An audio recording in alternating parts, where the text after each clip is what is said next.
Muito boa tarde a todos.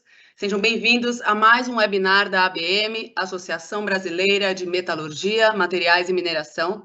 Meu nome é Paula Torlai, eu sou Head de Comunicação e Marketing da ABM. Hoje a gente tem um webinar especial com o lançamento do livro Tratamentos Térmicos e Superficiais dos Aços. Quem fará a apresentação do conteúdo é o professor e autor do livro, Carlos Eduardo Pinedo.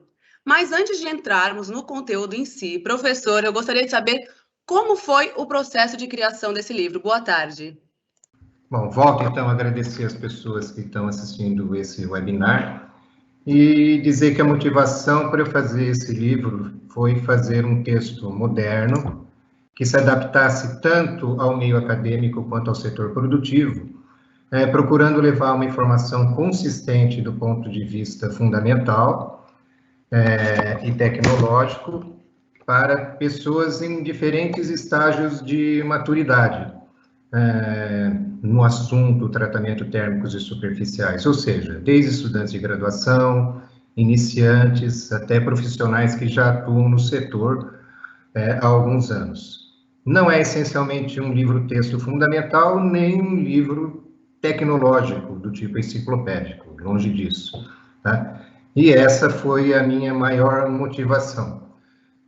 Frente a isso, o desafio, então, foi manter uma linha de equilíbrio entre a necessidade de informação sobre os fenômenos metalúrgicos e as informações técnicas e práticas envolvidas nos tratamentos térmicos e superficiais dos aços, sem que essa leitura ficasse superficial para os leitores que já têm um conhecimento prévio maior e nem muito aprofundada para os leitores que travam o primeiro contato com este assunto.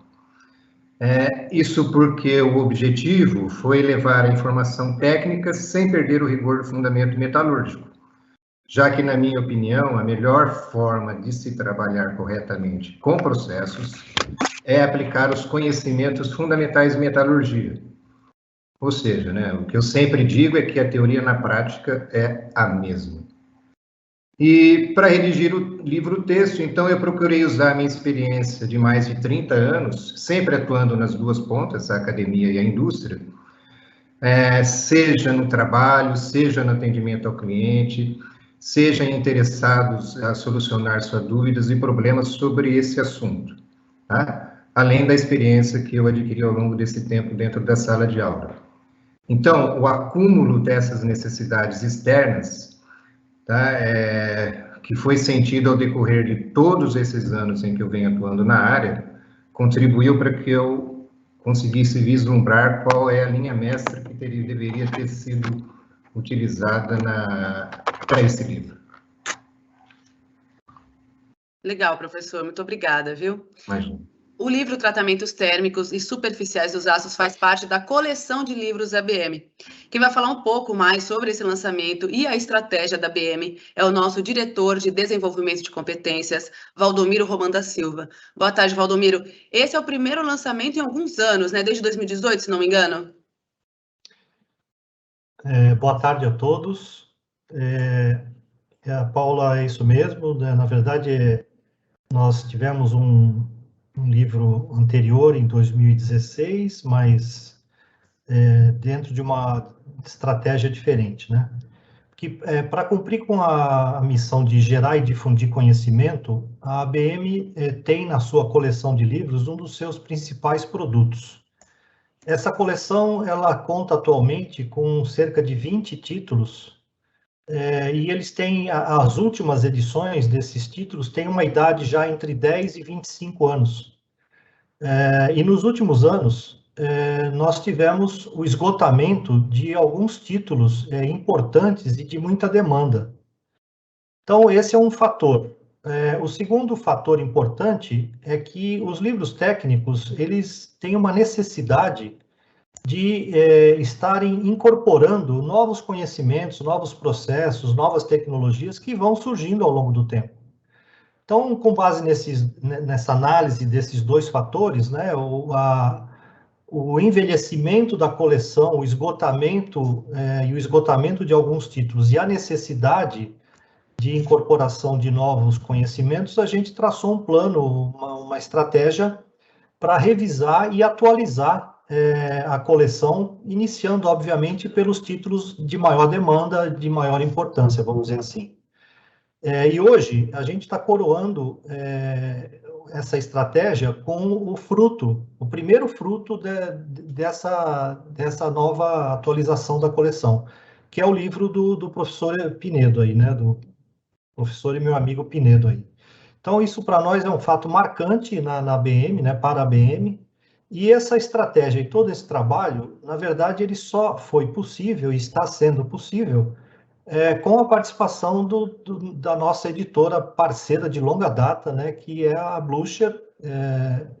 E eu aproveito aqui para agradecer ao Eduardo, que vai participar na sequência, né, por esse trabalho conjunto, né, por acreditar na ABM como uma entidade capaz de oferecer conteúdos de qualidade, né, para formação e especialização tanto de estudantes quanto de profissionais.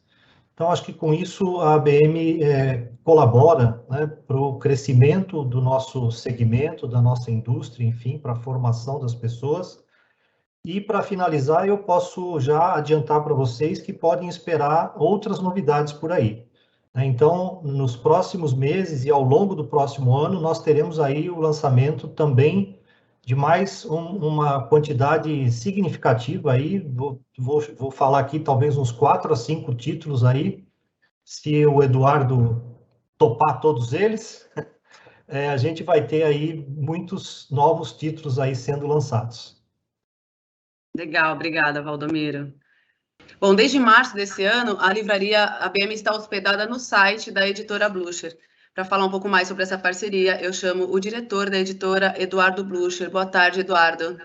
Boa tarde, é um prazer estar aqui, é uma honra participar do livro do professor Pinedo, do lançamento, professor Valdomiro.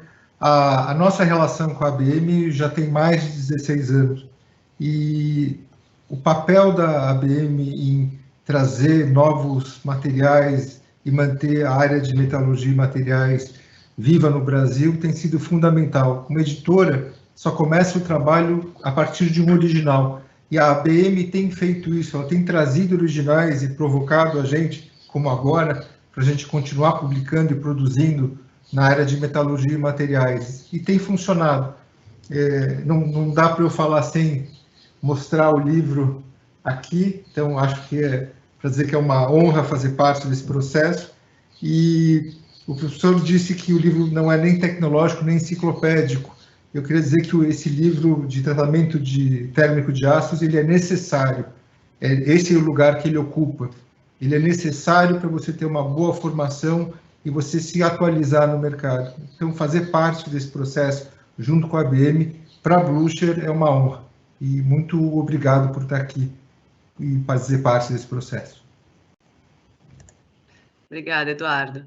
Bem, vocês podem mandar suas perguntas por meio do chat ao longo de toda a apresentação. No final, o professor Pinedo vai responder as perguntas que forem possíveis dentro do tempo programado. Quem vai fazer a abertura do conteúdo é um convidado muito especial, que é o Hélio Bernstein, que foi quem escreveu o prefácio do livro. Em seguida, o professor Pinedo já fará sua apresentação. Boa tarde, professor Hélio.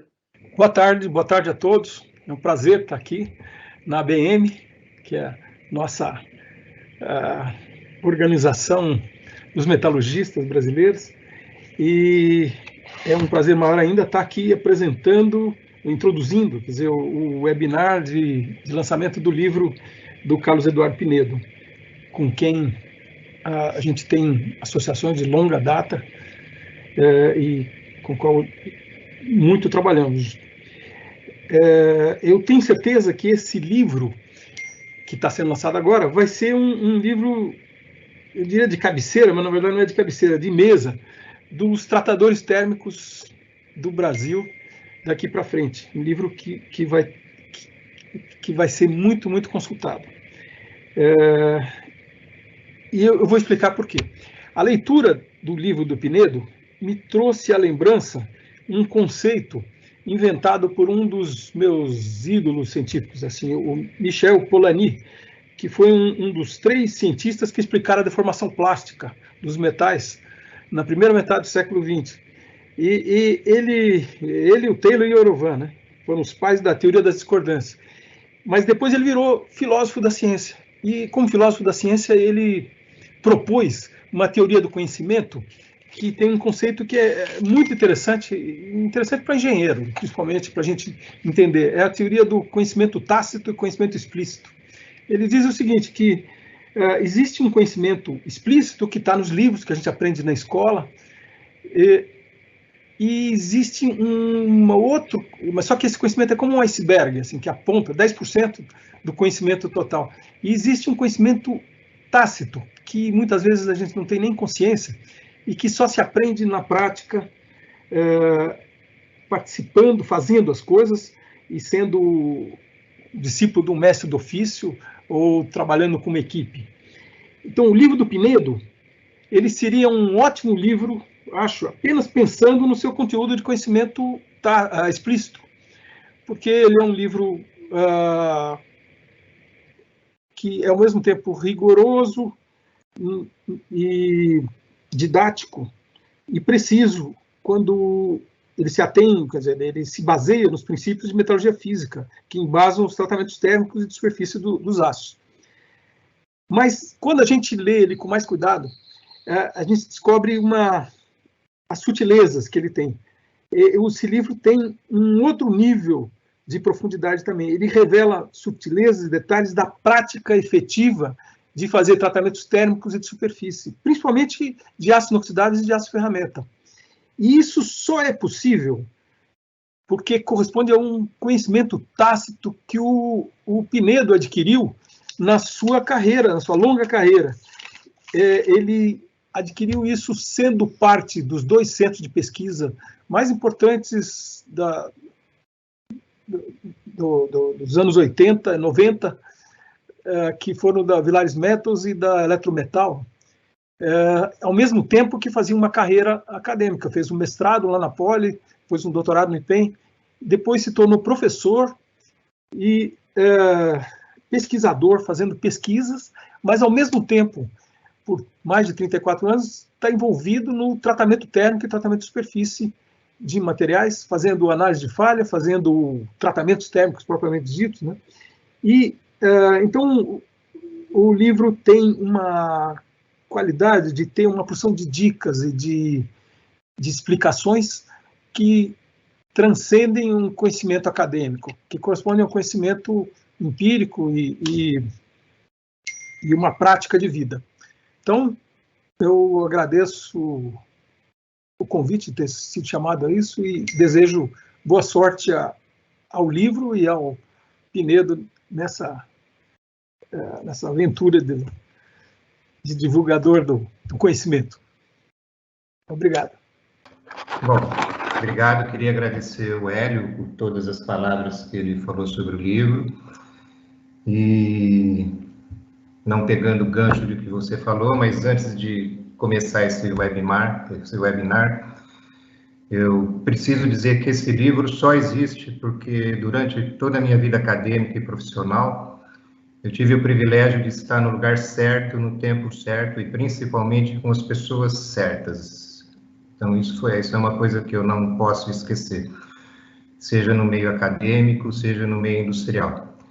E os meus agradecimentos são, é claro, para as pessoas que ao longo da minha vida contribuíram para a minha formação, e pessoas essas cujas histórias são muito mais longas do que as citações que eu vou fazer a seguir.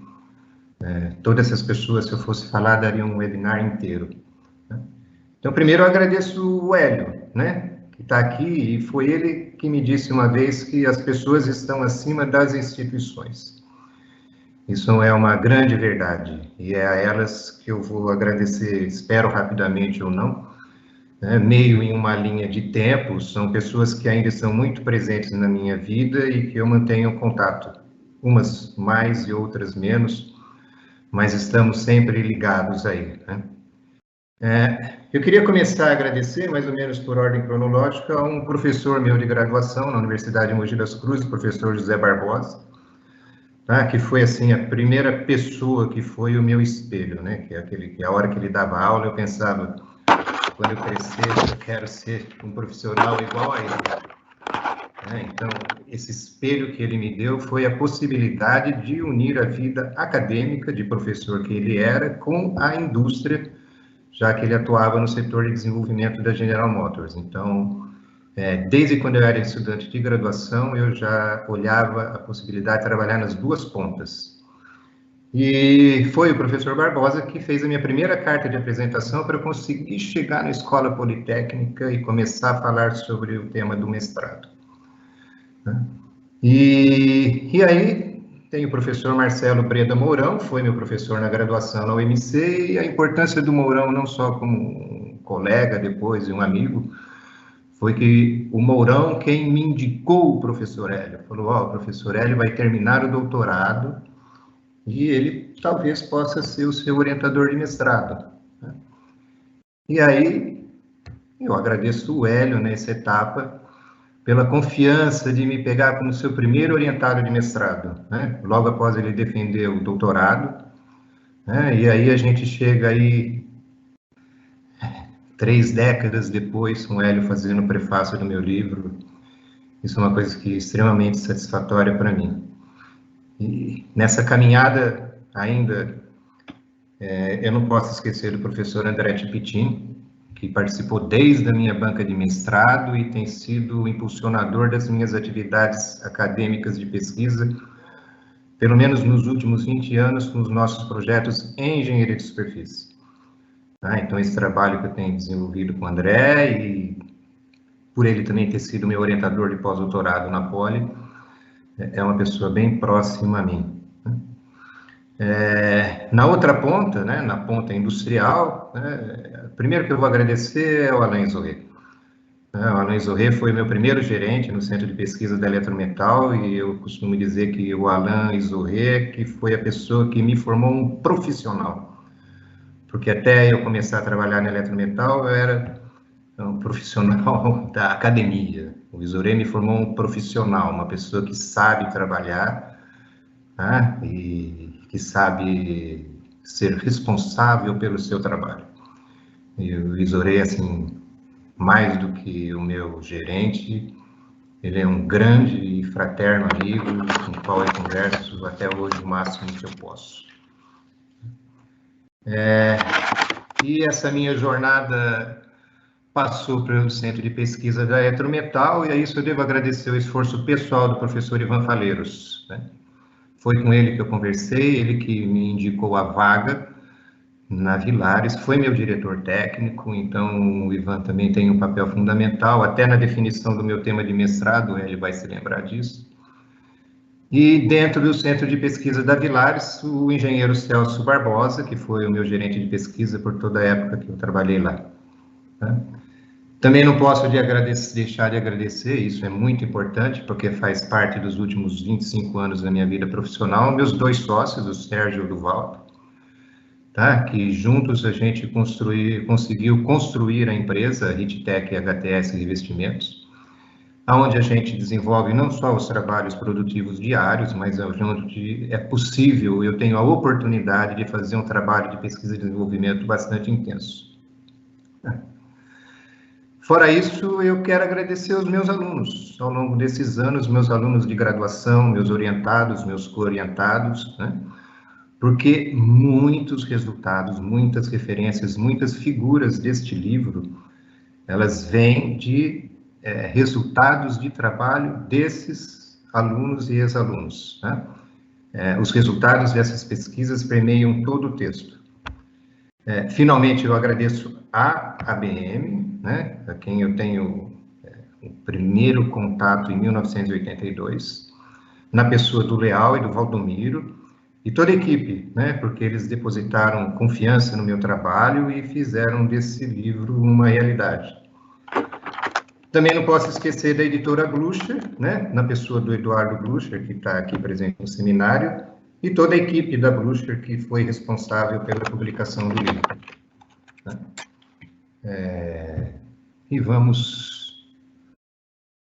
Muito obrigado, vamos começar o seminário, propriamente dito. Então, ao que viemos, né? Viemos aos tratamentos térmicos e superficiais dos aços, onde eu vou discorrer aqui sobre o principal, né, alguns aspectos importantes que estão nesse livro. Lógico, não tem a menor condição de falar desse livro, né? Mas o livro é dividido em 9 capítulos, né? Os 2 primeiros capítulos são capítulos fundamentais da metalurgia física, né? Sistema ferro-carbono e transformações de fase fora do equilíbrio. Depois nós temos 4 capítulos sobre a fundamentação e prática de tratamentos térmicos, né?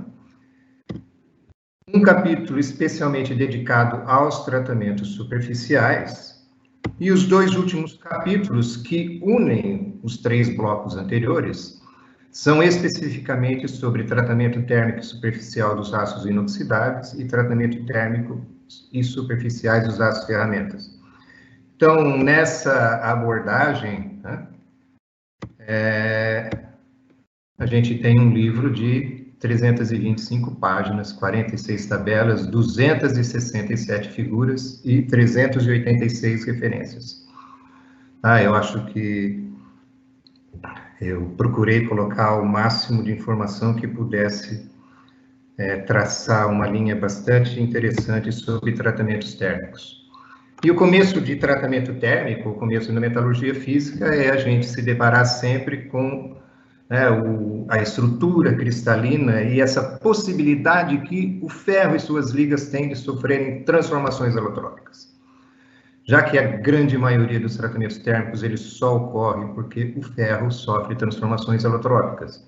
Ou seja, ele tem 2 estruturas cristalinas que convivem, né?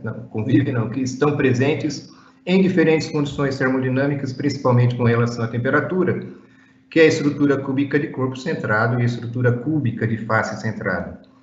Com isso, o que a gente vê em termos do que é a alotropia. A alotropia é a capacidade que o ferro e as suas ligas têm, né, em sofrer uma mudança de rede cristalina à medida que eu aumento a temperatura no aquecimento ou diminuo a temperatura no resfriamento.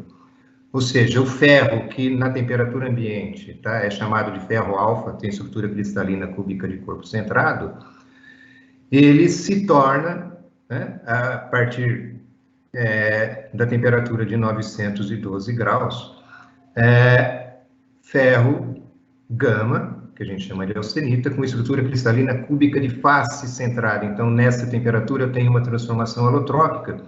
E essa fase austenítica de ferro gama cúbica de face centrada, ela é estável no aquecimento, até a temperatura de 1394 graus, onde existe uma nova reversão de estrutura cristalina. E o ferro volta a ser cúbico de corpo centrado, mas este ferro cúbico de corpo centrado de alta temperatura a gente chama de ferro delta ou de ferrita delta. Então, é esta possibilidade de variação de estrutura cristalina que dá uma versatilidade muito grande aos tratamentos térmicos dos aços e tratamentos superficiais. Isso associado a diferentes solubilidades de carbono e elementos de liga, ou seja, em função da temperatura, em função do estado da fase alotrópica do ferro, eu tenho diferentes possibilidades de dissolver carbono e elementos de liga. Então, sempre que a gente vai ver tratamento térmico, a primeira figura que a gente enxerga é a figura do diagrama ferro-carbono, que é a liga mais simples, da liga de ferro, a liga ferro-carbono, que me descreve qual é o equilíbrio de fases, ou quais são as fases presentes em condições de transformações dentro do equilíbrio.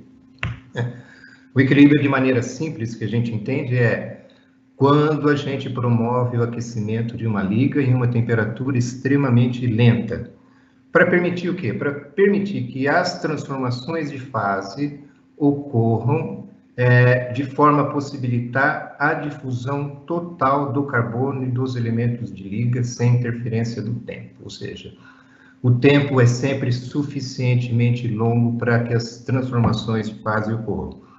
Então, no diagrama ferro-carbono, que é esse que a gente está observando aqui, a gente tem as 4 principais, vamos chamar assim, de fases unitárias, a ferrita delta de alta temperatura, a austenita, que é nessa temperatura intermediária, que é a solução sólida de carbono no ferro gama, Aqui embaixo eu tenho o campo restrito da ferrita, porque agora eu estou com ferro e carbono, então eu tenho os produtos de solubilidade. E a sementita, aqui exatamente nesse canto, correspondente ao teor de carbono de 6,7%, que é o carboneto de ferro do tipo Fe3C. Né? O importante, além de eu ter essas 3 fases unitárias, é a solubilidade do carbono. Por quê? Porque as transformações de fase, elas vão acontecer em temperaturas e durante um tempo, e vão acontecer não só com transformação alotrópica, mas também com partição de carbono e elemento de liga.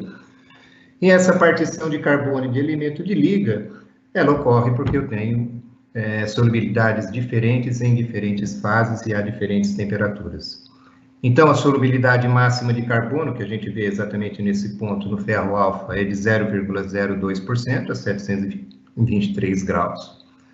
A solubilidade máxima de carbono na austenita é de 2,11% a 1.147 graus Celsius, e a ferrita é um composto intermetálico, é um carboneto de ferro, ela não tem solubilidade porque ela tem uma estequiometria, onde o teor de carbono no carboneto equivale a 6,7%.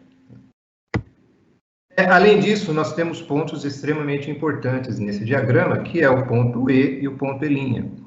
O ponto E corresponde a um ponto onde eu tenho uma reação eutética, ou seja, para 4,3% de cromo a 1.147 graus, eu tenho uma transformação em que a fase líquida, ela se decompõe em 2 fases, austenita e sementita, gerando como produto eutético que a gente conhece como ledeburita.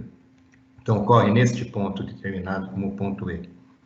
E abaixo, no ponto E', já é uma transformação puramente de estado sólido. Tá? O ponto E' corresponde à reação eutetoide, ou à decomposição eutetoide, onde a austenita, né, a fase de alta temperatura no resfriamento, ela se transforma exatamente nesse ponto, 0,77 de carbono, 723 graus Celsius, em ferrita mais sementita, e a este agregado, né, sólido a gente chama de perlita. Tá? Perlita, a gente costuma tratar ela assim, como eu faço tratamento pessoal com fases e constituintes, a gente trata a perlita como uma fase, mas a perlita essencialmente não é uma fase. Tá? A perlita, ela é composta de ferrita e sementita, por isso ela é um agregado de 2 fases, mas a gente não vai falar, estou observando um agregado de 2 fases. Então, a gente alçou ela ao status de fase.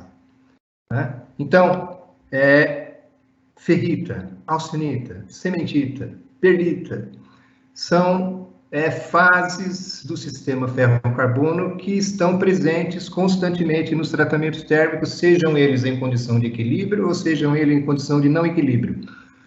O que a gente precisa ter em mente com relação ao tratamento térmico é que algumas vezes eu faço um tratamento térmico com o objetivo de obter alguma dessas fases. E algumas vezes eu faço tratamento térmico com o objetivo de não obter essas fases. Tá? E isso é função do quê? Em função da propriedade final da peça. Todo tratamento térmico sempre tem que ser pensado em função da propriedade final da peça e principalmente do seu desempenho em serviço. Então, uma coisa importante que advém do diagrama de fases, aqui a gente tem uma análise em equilíbrio, é que se eu tenho uma liga, eu tenho diferentes teores de elementos nessa liga. Então, pensando no sistema ferro-carbono, a gente tem aqui uma tabela simples de aços que a gente chama hipoeutetoides, que tem uma composição teor de carbono inferior ao teor de carbono do ponto eutetoide, e uma tabela com os aços, perdão, tem um erro, hipereutetoides, né? E o que a gente verifica, né, que está relacionado ao diagrama de fases, é que à medida que o teor de carbono aumenta, a microestrutura é constituída de cada vez menos ferrita, ou seja, quando o teor de carbono é baixo, a fração da fase alfa ferrita é elevada. À medida que o teor de carbono aumenta, ocorre uma diminuição da fração de ferrita e um aumento da fração de perlita, até quanto? Até o ponto eutetoide, para 0,77% de carbono, eu tenho uma estrutura 100% perlítica. Com os aços hipereutetóides, ou seja, eu estou do outro lado do ponto eutetoide, ao invés da estrutura ser composta de ferrita mais perlita, ela vai ser composta de cementita mais perlita.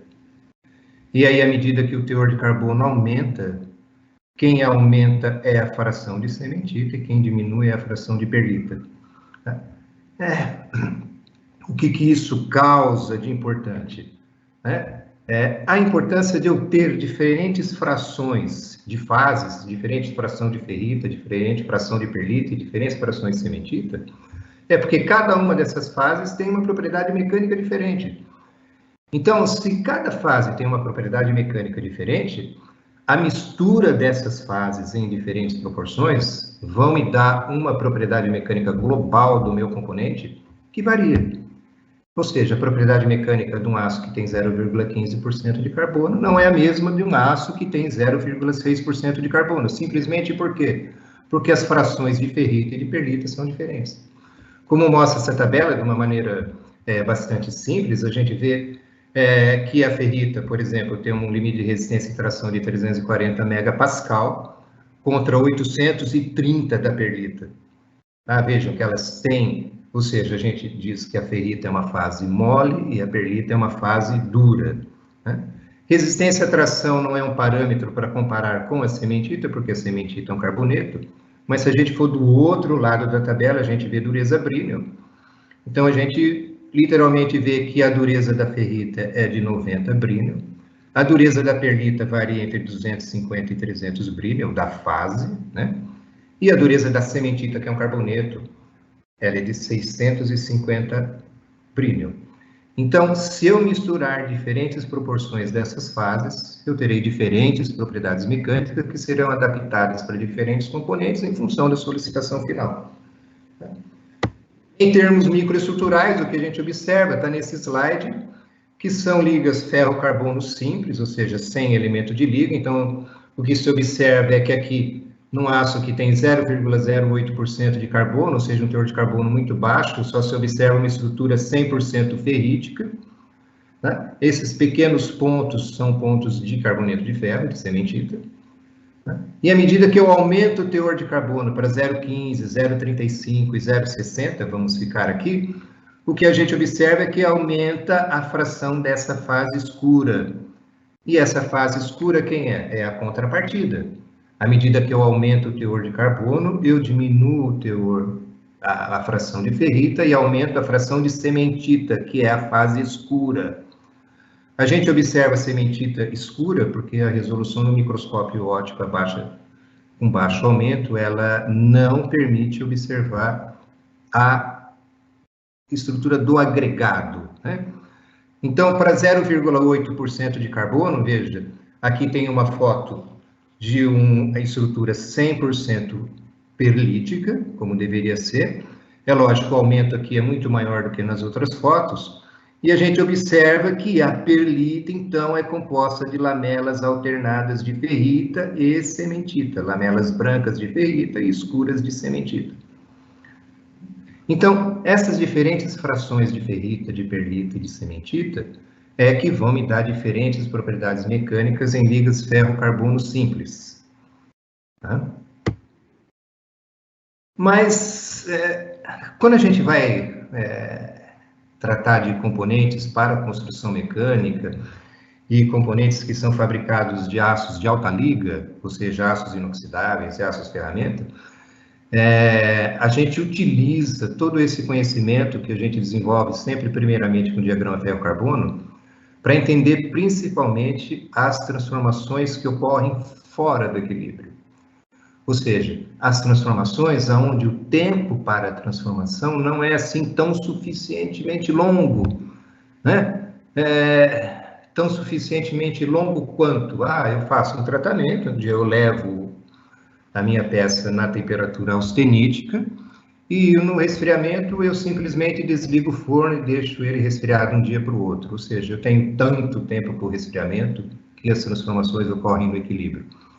Mas muitas vezes, e na grande maioria das vezes, quando a gente está conversando sobre aços de alta liga e aços para beneficiamento, de baixa e média liga, as transformações que a gente quer que ocorra, elas não estão dentro do equilíbrio. E essas transformações não dentro do equilíbrio, elas são divididas em dois grupos principais: as transformações que ocorrem sobre condições de resfriamento isotérmico e as transformações que ocorrem sobre condições de resfriamento contínuo. Então, o primeiro que a gente vê aqui, que é, na verdade, é o começo de tudo, né, das transformações fora de equilíbrio, são as transformações, tá, sobre temperatura e tempo constante, ou temperatura constante e tempo variável, que são condições de resfriamento isotérmico, né, que é exatamente o que eu estudei no meu mestrado com o professor Hélio. Nessa condição, o que a gente avalia?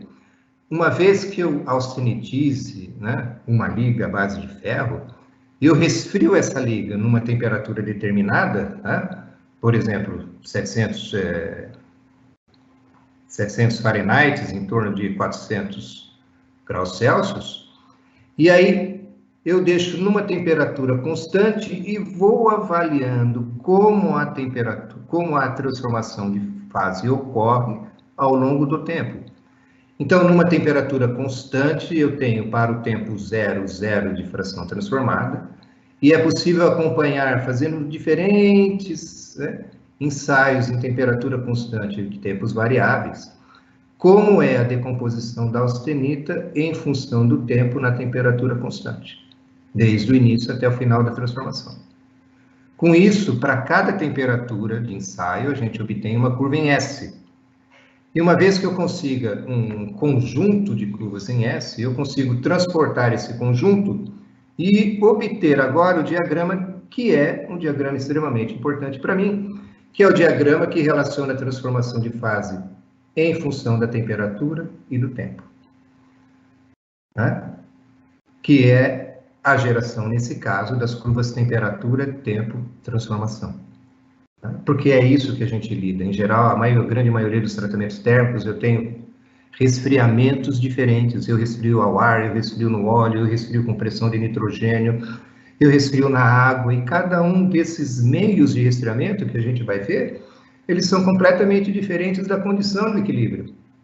Então, as curvas TTT, que começaram lá atrás com o bem, né, foram elas que mostraram, que permitiram que a gente enxergasse, tá, como que as transformações variam quando eu vario o tempo.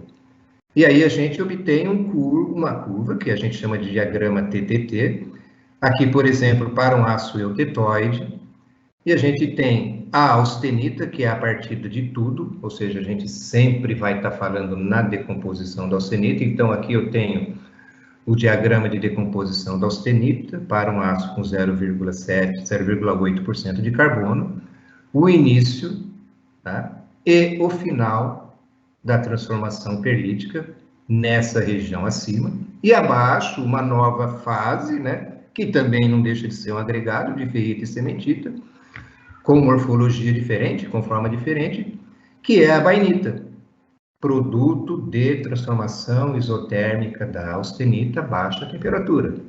Então, o produto de decomposição isotérmica da austenita a alta temperatura é a perlita, um agregado lamelar de ferrita e cementita. E o produto de decomposição isotérmica da austenita a baixa temperatura é a bainita, que também é um agregado de ferrita e de carboneto, Fe3C, só que com uma morfologia completamente diferente, como a gente vai ver para frente. Então, as curvas TTT foram as primeiras, né, os primeiros diagramas que permitiram que a gente pudesse vislumbrar quais são as transformações que ocorrem fora do equilíbrio.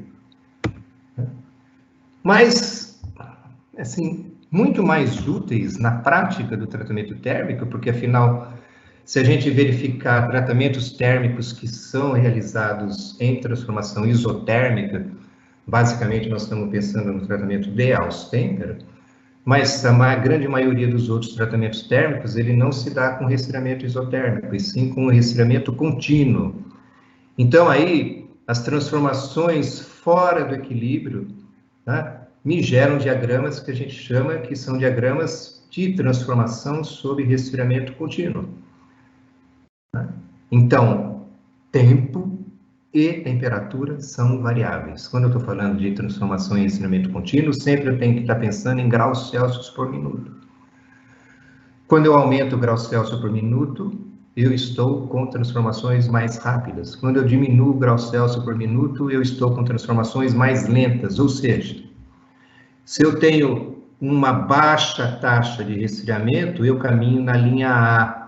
Tá? Caminhando na linha A, eu tenho um resfriamento tão lento que eu vou gerar somente perlita, porque ele vai cruzar só a curva de cima, que é a curva da perlita. À medida que a taxa de resfriamento vai aumentando, que eu tenho resfriamentos mais rápidos, de A para B, de B para C, eu já começo a ter curvas de velocidade de resfriamento que cruzam tanto a perlita quanto a bainita, e eu vou ter uma mistura dessas duas fases. Então, à medida que a taxa de resfriamento vai aumentando, eu modifico a minha microestrutura de tratamento térmico, tá? Quanto mais rápido eu começo a gerar as fases de baixa temperatura, que são a bainita, até um momento em que a minha temperatura de resfriamento em graus Celsius por minuto, né, a minha taxa de resfriamento é tão rápida, aonde eu não cruzo mais as curvas de transformação da perlita e da bainita, e aí eu vou ter uma nova fase, tá? Que é a fase, nós vamos ver mais para frente, que é a martensita, que é um produto de decomposição da austenita sob uma condição de resfriamento muito rápido, tá? E que a martensita se forma, então, na temperatura MI, início de transformação martensítica, MF, final de transformação martensítica, sempre na mesma temperatura, ou seja, a partir da taxa de resfriamento B, para qualquer taxa de resfriamento mais rápida, eu sempre vou formar martensita, e o início e o final da transformação martensítica se dará sempre na mesma temperatura. Este diagrama TTT, que a gente está vendo aqui, um diagrama ilustrativo, a gente tem praticamente para todos os aços de importância industrial. Aqui nós temos um aço do ferramenta do tipo H13, essa é uma curva TTT real para este aço, tá? Então, aqui está a temperatura de transformação e eu tenho várias curvas de resfriamento contínuo que vão desde 0,04 graus Celsius por minuto até 300 graus Celsius por minuto. O que me permite, tendo essa figura, os fabricantes de aço, eles dispõem de todas as curvas TRC para os aços que eles fabricam, tá? Os bons. Tá? A gente pode ter uma noção exatamente de como deve ser o resfriamento no meu tratamento térmico para que eu obtenha a fase desejada. Tá? Na maioria das vezes, a fase desejada, quando a gente está utilizando esse tipo de diagrama, é a martensita. Tá? Então, é a maneira pela qual eu não obtenho perlita e não obtenho bainita na prática dos tratamentos térmicos. Então, antes da gente falar, né, continuar falando em tratamentos térmicos, a gente tem que ver quem é a bainita, que é aquele agregado de ferrita e cementita que é obtido sob condição de resfriamento isotérmico, ou seja, em temperatura constante. E, em função da temperatura em que essa decomposição isotérmica ocorre, eu tenho dois tipos de bainita. Aqui nessa figura clássica, a gente tem que, no momento, né, qual o mecanismo proposto aqui, no momento em que a austenita de alta temperatura ela é resfriada para a temperatura de transformação isotérmica, eu tenha uma ferrita supersaturada em carbono. Tá? Então, eu tenho a transformação alotrópica de gama para alfa, eu gero, tá, uma ferrita, só que, como a temperatura é baixa, eu não tenho ainda disponibilidade de tempo para que o carbono que está supersaturando essa ferrita sofra difusão. Afinal, se eu tenho temperatura e se eu tenho tempo, a termodinâmica me diz que a ferrita, naquela condição de temperatura e tempo, não pode ter o mesmo teor de carbono que a austenita tinha em alta temperatura. Tá? E à medida que eu dou tempo em temperatura, essa ferrita supersaturada em carbono vai sofrer uma decomposição, vai sofrer uma reação bainítica. Pode ir para o lado esquerdo, pode ir para o lado direito. Então, se eu tenho uma transformação bainítica numa faixa de temperatura um pouco mais alta, eu tenho mais temperatura e eu tenho a possibilidade de fazer o quê? Eu permito que o carbono que está em supersaturação na ferrita sofra difusão, tá, para fora dessa agulha, e uma vez que o carbono difunde para fora da agulha, ele promove uma supersaturação tão elevada na interface da ferrita, e essa supersaturação promove a precipitação de carboneto de ferro. Afinal, quase que só podia acontecer isso, porque abaixo da linha AC3, as únicas fases de equilíbrio vão ser ferrita mais cementita. Então, não importa o caminho que a gente faça, não importa o tipo de resfriamento. No final de tudo, nós vamos ter ferrita mais cementita. E essa mistura entre ferrita e cementita em fração e também em morfologia, ou seja, qual é a forma da ferrita, qual é a forma da cementita, como ocorre a precipitação da cementita, onde ocorre a precipitação da cementita, e qual é o tamanho dessa cementita, né? Pensando em aços de menos liga, eu vou ter diferentes propriedades mecânicas, sempre pensando em duas fases, ferrita mais cementita. Né? Quando, então, eu faço a decomposição da austenita para bainita numa temperatura mais baixa, eu gero o que a gente chama de bainita inferior. Na bainita inferior, como eu tenho uma temperatura menor, o carbono que está supersaturando a ferrita, ele não tem uma disponibilidade de temperatura que permita difusão a longa distância. Então, ocorrem duas coisas. Ocorre uma precipitação de carboneto dentro da agulha, ao mesmo tempo que está ocorrendo, tá, próximo da interface da agulha de ferrita supersaturada, difusão de carbono na interface, e aí eu tenho como um produto final agulhas de ferrita com precipitação intragranular de cementita e alguma precipitação de cementita ao longo do contorno dessas agulhas. Tudo isso pode acontecer de maneira diferente em função do teor de carbono, em função da temperatura, em função do tempo e em função dos elementos de liga. É uma morfologia mais ou menos diferente, mas o mecanismo básico com que essas transformações vão acontecer é essa. Né? Aqui a gente vê microestruturas de decomposição isotérmica, tá? A 450 graus, tá? Para a bainita superior e a 300 graus para a bainita inferior. Então, vejam bem aqui, a gente tem em A e B, tá? A bainita superior. Vejam que eu tenho aqui cada uma das agulhas, eu tenho cementita precipitando na interface. Aqui em C, eu tenho bainita inferior, ela é muito mais acicular, aqui ela é mais na forma de pacote, ela é muito mais acicular. E olhando essas agulhas no microscópio de transmissão, a gente vê que nas agulhas eu tenho uma precipitação intragranular de cementita, bem como a presença de uma fração de cementita precipitada na interface entre as agulhas que compõem a microestrutura. Então, tem a mesma fase com uma morfologia diferente, o que gera diferentes propriedades mecânicas, o que faz com que a bainita inferior seja uma estrutura que tenha uma maior resistência mecânica do que a bainita inferior, do que a bainita superior. Né?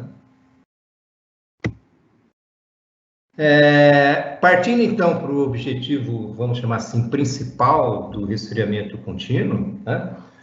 A gente vai sempre na obtenção da martensita, né? A transformação fora do equilíbrio mais importante, tá? É a obtenção da martensita. E assim, quem é a martensita? Quem é a pessoa que tem esse nome?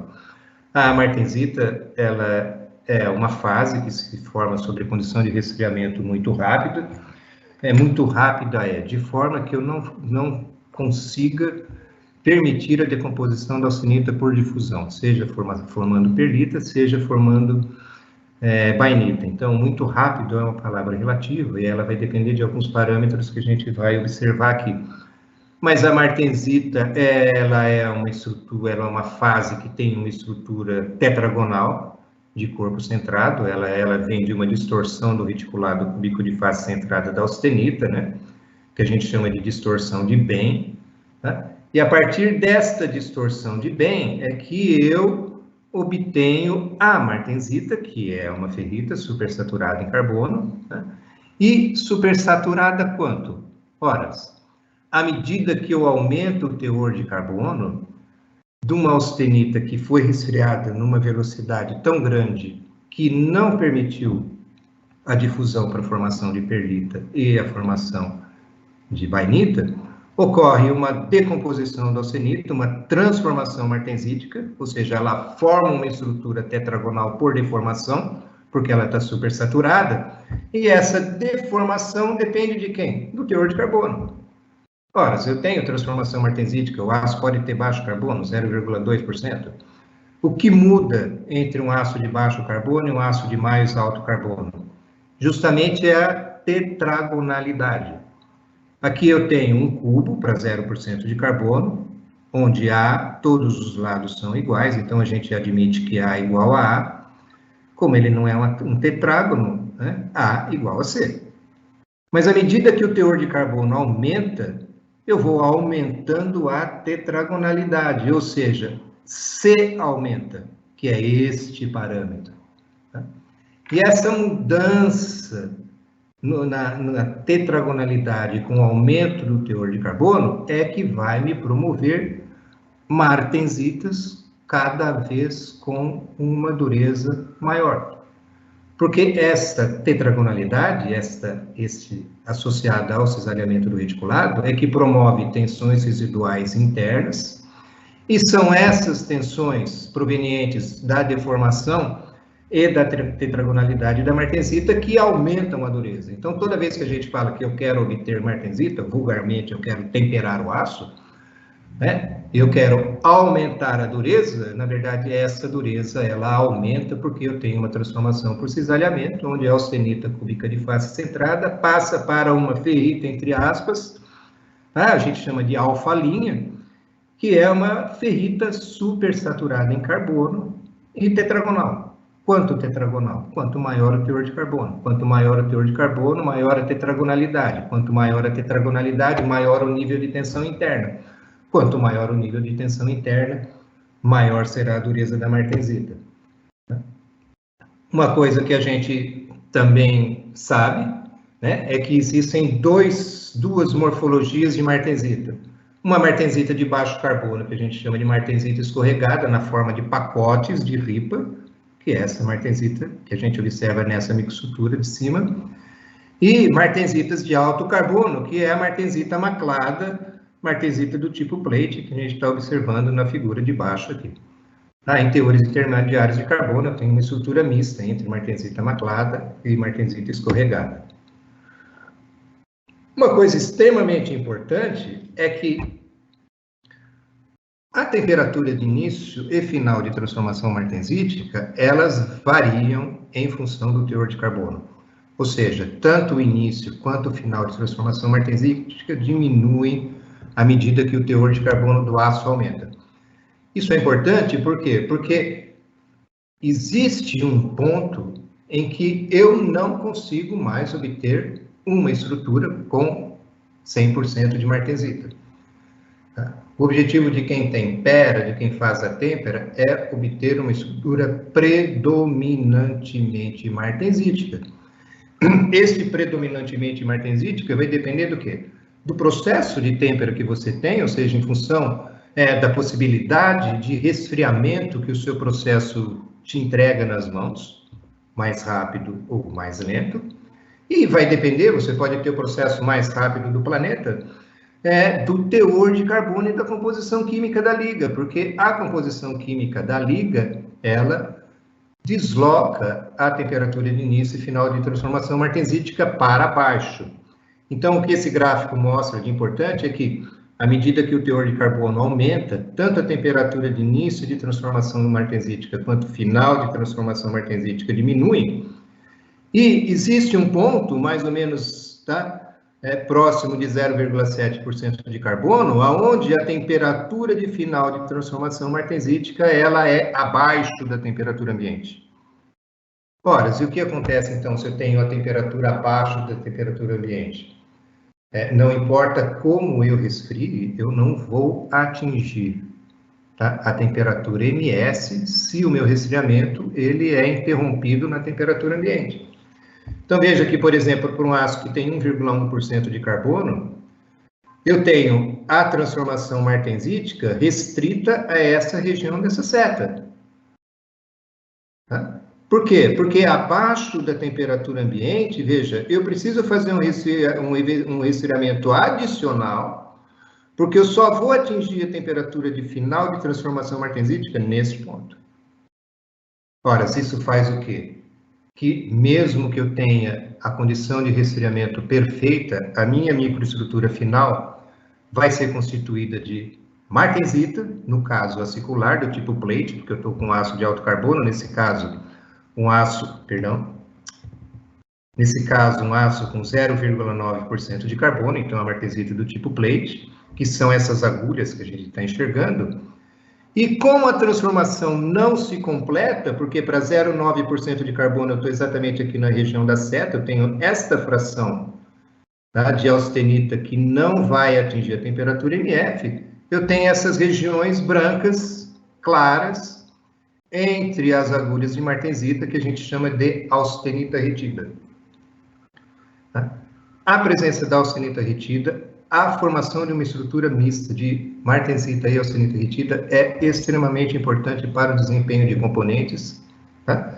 Seja durante o processamento térmico do aço, seja em serviço, porque misturas de martensita e austenita retida, elas têm diferentes comportamentos com relação à resistência à fratura, ou com relação à tenacidade. E para a gente, sempre o que é importante, sempre o que eu tenho em mente quando eu projeto um tratamento térmico, quando eu realizo um tratamento térmico, é não pensar nunca na dureza. Né? Eu sempre estou pensando em qual é a melhor estrutura que eu devo obter para, com isso, atingir a melhor combinação entre resistência ao carregamento mecânico e resistência à fratura. Porque se eu não obtiver a melhor combinação entre resistência ao carregamento mecânico e resistência à fratura, fatalmente o meu componente vai falhar em serviço. E essa combinação muda para o mesmo aço dependendo da aplicação, porque diferentes aplicações têm diferentes solicitações. Né? Por exemplo, vamos falar lá para um aço ferramenta do tipo H13, se eu tenho um molde para injeção de plástico, se eu tenho um molde para forjamento a quente, se eu tenho um molde para fundição sob pressão, ou se eu tenho um molde para extrusão de alumínio, para cada uma dessas aplicações, as solicitações são diferentes. Portanto, a combinação entre resistência ao carregamento e resistência à fratura muda. Eu tenho faixas de dureza diferentes para cada aplicação para o mesmo aço.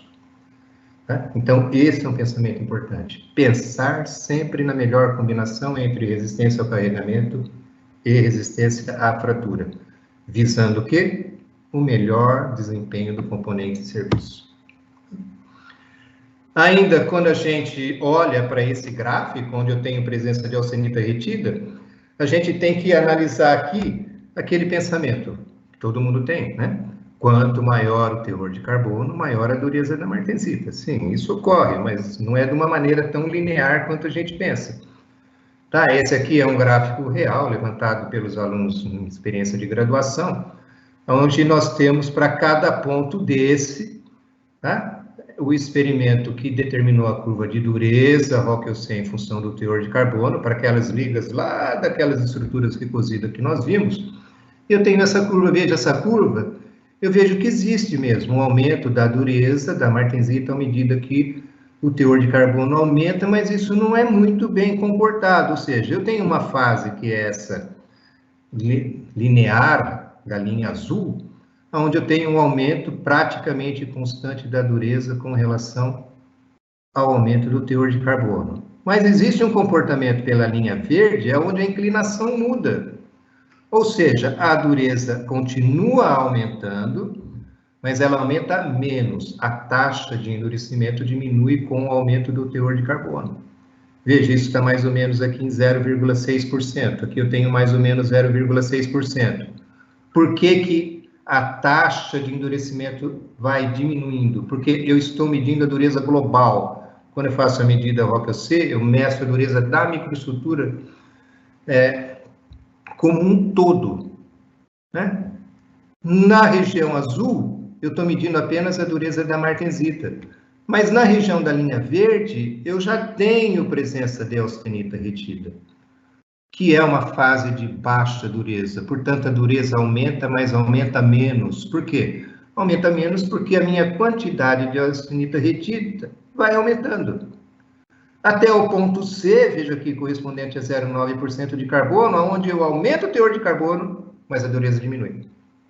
Ela diminui porque a dureza está sensível à elevada fração de austenita retida, que é mole.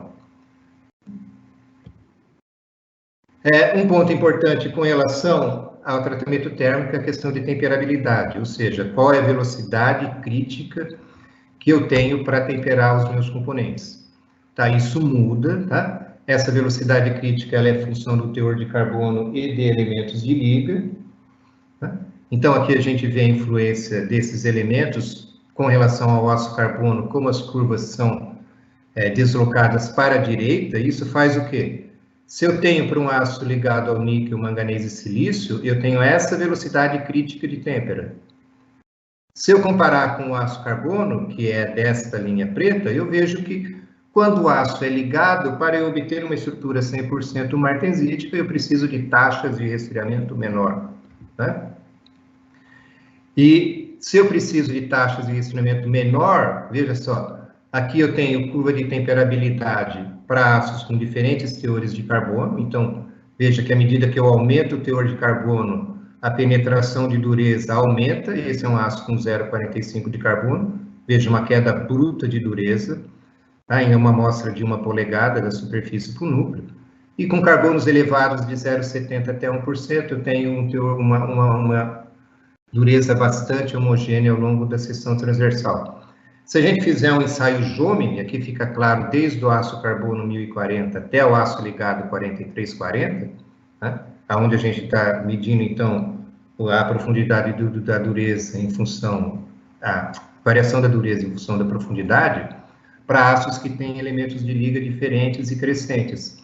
Para eu obter 50 por 50 ROCC no aço 4340, eu obtenho essa dureza até 50 milímetros de profundidade. Mas à medida que o teor de elemento de liga diminui, por exemplo, no aço 1040, essa dureza é obtida até 5 milímetros, no aço 5140 até próximo de 8, e no aço 8640, 11 milímetros, e no aço 4140, em torno de 15, 16 milímetros. Então, veja, a capacidade de eu endurecer um determinado componente até o núcleo aumenta quanto maior for o teor de elemento de liga, já que todos os aços aqui têm 0,4% de carbono. Tá? Os tratamentos térmicos e superficiais todos são listados aqui nessa figura, tá? Sejam eles quando eu trato o corpo todo, seja ele quando eu trato apenas a superfície, e todos os recozimentos que a gente tem, nós vamos ver a esferoidização. A esferoidização é um tratamento que se faz numa temperatura praticamente constante, existem 2 ciclos, mas é um tratamento longo, porque ele tem o objetivo único de modificar a morfologia da minha microestrutura. A minha microestrutura, em geral, é feita para aços de alto carbono, com mais de 0,6% de carbono, e eu quero transformar a minha microestrutura deperlítica, ou seja, lamelar, ferrita, perlita. Se eu tiver cementite com contorno de grão, eu também quero eliminar, e passar essa estrutura para uma estrutura esferoidizada, onde os carbonetos são esferoidizados. Essa transformação ela é espontânea, né? E isso faz com que a dureza diminui, no primeiro ponto, ou seja, à medida que eu aumento o teor de carbono, eu formo mais perlita, portanto a dureza aumenta. Mas se eu aumentar de 1060 para 1090 e essa estrutura for esferoidizada, a dureza diminui. Aqui a gente vê um exemplo no ensaio de tração. Qual é a curva de tração num recozido pleno, ferrítico, perlítico, e qual é a curva de tração no esferoidizado. A têmpera ela tem o objetivo de gerar a maior resistência. Para isso, eu tenho que obter uma estrutura predominantemente martensítica. Para isso, eu tenho que ter diferentes meios de têmpera.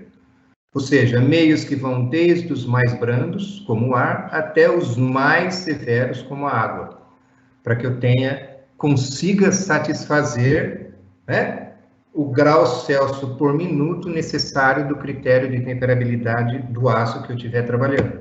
Tá? Aqui a gente tem como exemplo, tá, taxas de resfriamento para o aço 5200, aço para rolamento. Nitrogênio dentro de um forno a vácuo, óleo e água. Uma coisa importante em tratamento térmico também é a questão de deformação, que vulgarmente chamada de distorção. A gente tem em mente que deve sempre ter em mente que em todo tratamento térmico, independente do processo, eu vou ter variação dimensional. Por quê? Porque eu tenho, frente ao aquecimento, eu tenho expansão, frente ao resfriamento, eu tenho contração, e as transformações de fase, elas também produzem expansão ou contração.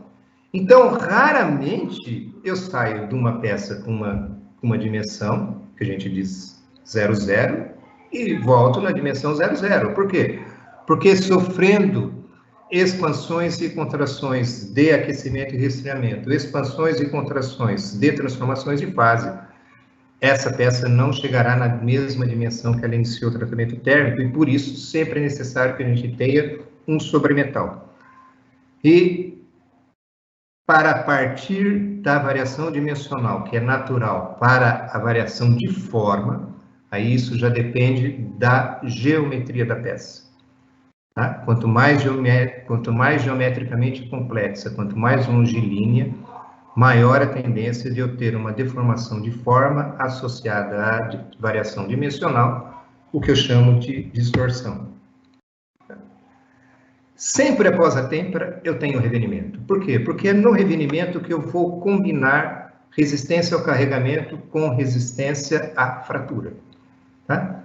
A têmpera é feita por alcinização e resfriamento, mas o revenimento é sempre feito em temperatura subcrítica. 1, 2 ou 3 revenimentos, dependendo do tipo de aço. Isso aqui mostra muito bem, né, qual é o compromisso entre resistência ao carregamento e resistência à fratura. A gente vê aqui, isso também é resultado de laboratório de graduação, uma estrutura temperada do aço 4140 tem uma dureza de 56 Roque-C, mas uma energia absorvida no impacto apenas de 6 joules. Quando eu faço revenimentos em temperaturas crescentes, a dureza cai para 43 e depois cai para 32, tá? Esta diminuição de dureza me promove um aumento significativo na resistência à fratura medida no ensaio Sharp-V em joules. Então, sempre eu tenho que estar olhando quem? Sempre eu tenho que estar olhando qual é a melhor dureza em combinação com a melhor resistência à fratura, como, por exemplo, nesse gráfico para ensaio de impacto do aço 4140. Uma coisa importante do revenimento é que quando eu tenho aço liga, eu tenho um fenômeno que chama de endurecimento secundário, que é o que a gente vê aqui tanto para o molibdênio quanto para o cromo. Tá? Precipitação de carbonetos de elementos de liga de forma fina, homogênea e dispersa, que me promove um endurecimento secundário, porque o primeiro foi feito na têmpera. E isso é função, por exemplo, aqui de molibdênio e cromo. Se a gente comparar dois aços com o mesmo teor de carbono, um 4340 e um H13, que tem teores bastante diferentes de cromo, molibdênio e vanádio, tá? Que eu tenho 0,95, 0,3, 1,5, 0,1, a gente vai ver que as curvas de revenimento deles têm comportamento diferente. No aço 4340, a dureza cai constantemente com o aumento da temperatura de revenimento, e o H13 tem o pico de dureza secundária. Isso significa o quê? Que se eu utilizar uma temperatura de revenimento de 580 graus, eu vou atingir esta dureza no aço H13, em torno de 35 Roque-C, mas no 4340, perdão. Mas no aço H13 eu já chego com durezas na faixa de 50 Roque-C, o que me dá essa possibilidade de trabalhar com a H13 em outras aplicações mais complexas de alta temperatura. Nos tratamentos superficiais, primeiro a gente tem o tratamento de cementação. O tratamento de cementação tem o tratamento mais clássico, é primeiro a fazer a difusão, depois a têmpera e o revenimento. E o tratamento de cementação significa eu ter uma atmosfera, seja ela gasosa, sólida ou líquida, onde o potencial de carbono seja muito maior do que o potencial de carbono dentro do aço. Se eu tiver essa diferença de concentração na temperatura, né, eu tenho que ter temperatura alta para promover o quê? Para promover a difusão do carbono para dentro do aço, né, e que para eu ter efetivamente um fluxo do elemento intersticial carbono na superfície. Ora, se eu tenho um fluxo e medir a concentração de carbono em função da profundidade, eu vou ver que quando eu aumento a temperatura, esse fluxo aumenta, a profundidade também aumenta. Aqui a gente tem como exemplo um aço com 0,10% de carbono cementado. Aqui é a microestrutura, veja, a região de cementação é uma região que tem martensita. Tá? Essa morfologia de martensita ela vai mudando à medida que o teor de carbono está diminuindo. E depois aqui eu tenho um núcleo que não foi cementado, portanto eu tenho a microestrutura original. Esse enriquecimento de carbono, seguido de têmpera e de revenimento, me produz um perfil de endurecimento, que me dá a dureza máxima, nesse caso de 800 vickers na superfície, ela diminui até uma faixa de próximo de 200 vickers no núcleo não endurecido. Né? A nitretação já é um tratamento diferente, porque ele é um tratamento de baixa temperatura, realizado na ferrita, onde o objetivo é fornecer nitrogênio na superfície para que eu tenha formação de nitretos. Seja a formação de nitretos puros, seja a formação de nitretos precipitados na matriz. Aqui a gente tem os tipos de nitreto que eu posso formar, né, em termos da sua quantidade de nitrogênio, a estrutura cristalina. Por quê? Porque no enriquecimento de nitrogênio em temperaturas abaixo de 600 graus, as transformações que vão acontecendo seguem o diagrama ferro-nitrogênio. Ou seja, ferrita, aí eu tenho formação de carbono de nitreto Fe4N, depois eu tenho lá para o mais alto teor de nitrogênio, formação de carboneto Fe3N e a mistura das fases. Isso me faz com que a superfície nitretada ela seja basicamente composta de duas regiões. Uma região que a gente chama de camada de compostos, ou camada branca, pelo aspecto que a gente vê no microscópio, que é composta de nitreto puro, Fe3N ou Fe4N. E no substrato, no metal que está enriquecido em carbono, em nitrogênio, perdão, eu tenho a formação de nitretos. Para aços à base de carbono, eu tenho alfa 2' e gama', e quando eu tenho aços de alta liga, eu formo nitretos de alta liga. Então, eu tenho camada de compostos, ou camada branca, e zona de difusão, que é essa estrutura que a gente vê aqui para um aço 1020, um aço simples. Bem na superfície, eu tenho essa camadinha branca. Na região mais rica do substrato, eu tenho formação do carboneto estável gama', Fe4N, e à medida que eu me distancio, eu tenho a formação do carboneto metaestável, alfa 2' Fe16N. Tá, isso é que a gente observaria no microscópio, que segue exatamente a previsão. Aqui um aço 4140 nitretado, mas ele está aqui temperado e revenido, camada branca, zona de difusão. E o que nós vemos aqui? Dureza Vickers no triângulo preto e teor de nitrogênio no quadrado branco. Então, aqui eu tenho que o enriquecimento de nitrogênio é maior, é lógico, na região próxima da cota zero, ele vai diminuindo gradualmente, e o maior enriquecimento de nitrogênio me produz uma maior dureza. Tá? A dureza também caindo proporcionalmente à queda do enriquecimento de nitrogênio no aço. Uma coisa importante na nitretação, que a gente deve ter possibilidade de fazer, é nitretar com e sem camada de compostos. Isso varia de acordo com o aço, de acordo com a temperatura. Então, para cada aço, eu tenho que ter uma curva que vai me mostrar qual é o potencial de nitretação, aí onde eu obtenho camada de compostos ou não. Aqui a gente vê um aço 4140 nitretado sob plasma, com 5% de potencial de nitrogênio, com 75% de potencial de nitrogênio. Então, Quando eu aumento o potencial de nitrogênio, eu gero uma camada branca bastante nítida e espessa na superfície. Existem aplicações em que eu não posso ter camada branca, existem aplicações onde eu preciso ter camada branca, tá? Não é que a camada branca é sempre bandida, ela deve estar na aplicação que é necessária. Um outro tipo de tratamento superficial é o revestimento PVD. Nesse caso, eu vou fazer um depósito. Eu tenho um reator de PVD, um reator de plasma, onde eu tenho os targets, que são o metal que vão compor o meu revestimento, e aonde eu tenho gases, que vão ser o balanceamento para formar o filme cerâmico, o filme trobológico na superfície. Dentro desse reator, o que vai acontecer? Eu vou vaporizar o alvo, o target, eu vou gerar um plasma, e dentro desse plasma eu vou decompor as moléculas, por exemplo, de nitrogênio. Tá? A minha peça vai estar no polo negativo, numa diferença de potencial, portanto ela vai atrair os íons de carga positiva.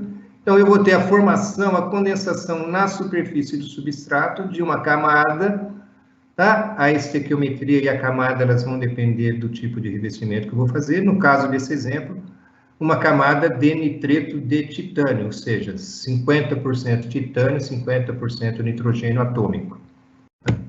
Que é essa camada que a gente vê aqui no aço ferramenta D2, toda essa visto no microscópio eletrônico, né?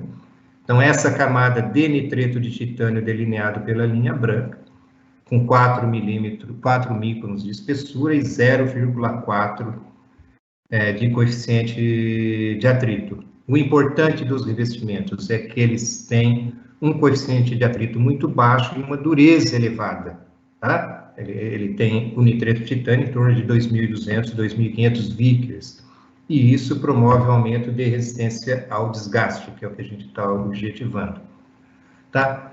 Se o meu objetivo é aumentar a resistência ao desgaste, aqui eu tenho uma ferramenta de aço rápido M2, tá? No ensaio de pino contra disco, aqui eu tenho perda de massa, aqui eu tenho distância de deslizamento. Qual é o comportamento do aço M2 não revestido? É a curva, tá? Da esfera branca ao longo do comprimento de desgaste. Quando eu faço a mesma ferramenta no mesmo do aço, com a mesma dureza, só que agora revestida com carbonitreto de titânio, vejam que a perda de massa cai significativamente nas mesmas condições tribológicas. Tá? Esse é o efeito do revestimento sobre a resistência ao desgaste. Tá? Chegando ao final de tudo, né, a gente pode combinar dois tratamentos no que a gente chama de superfícies dúplex, ou seja, combinar a melhor propriedade da camada nitretada, em geral sob plasma, onde eu posso controlar a formação da camada branca, porque para superfícies dúplex eu não posso ter camada branca.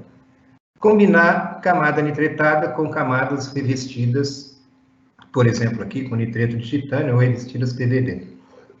O fato é que, num raciocínio bastante simples, quando eu tenho um depósito, um revestimento de nitreto de titânio com uma dureza na faixa de 2.200 Vickers, sobre um aço D2, por exemplo, apenas temperado com 700 Vickers, essa região da interface, que é onde a gente sempre deve estar pensando, que é onde eu tenho a aderência do revestimento, nessa região da interface, a queda de dureza é muito abrupta.